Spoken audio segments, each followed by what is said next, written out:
श्री स्वामी समर्थ। चला तर आज मग आपण कच्च्या केळीची कापं बघूया।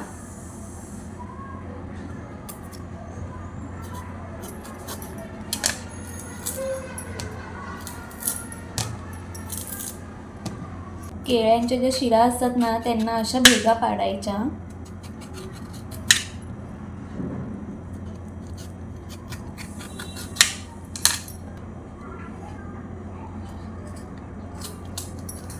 हे बघा, अशा पद्धतीने कच्च्या केळीची साली काढण्यास आपल्यास सोयीस्कर होते।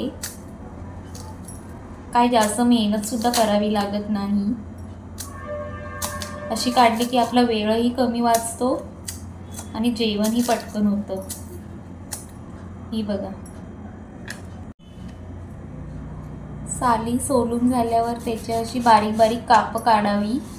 जशी बटाट्याची कापं आपण करतो ना त्याच पद्धतीने अशी याची कापं काढून घ्यावी आणि मिठाच्या पाण्यात ठेवून द्यावी।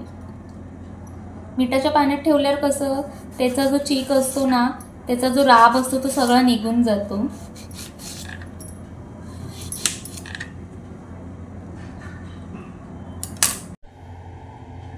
हे बघा, ही 10-15 मिनिटं झाली मी मिठाच्या पाण्यात टाकून ठेवलेत। आता आपण यातलं पाणी काढून घ्यावे।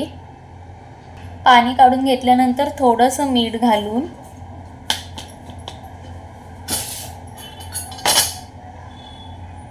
हळद, मसाला, थोडीशी चवीला धने जिरे पावडर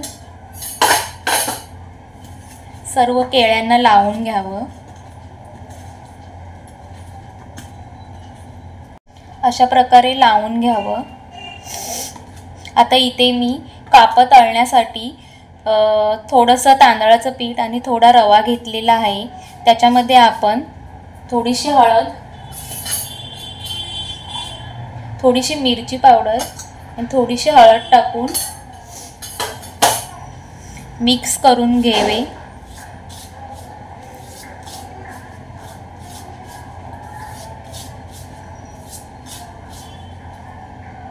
इथे मी तवा गॅसवर ठेवून त्याच्यावरती तेल टाकलं आहे।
अशा प्रकारे एक बाजू शेकली की ती परतून घ्यावी।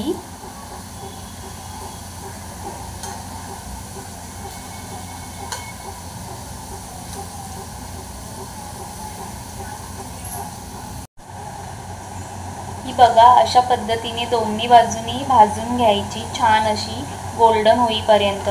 जास्तही भाजायची नाही, नाहीतर ती चिवट होतात, तर तुटणार नाही दाताने।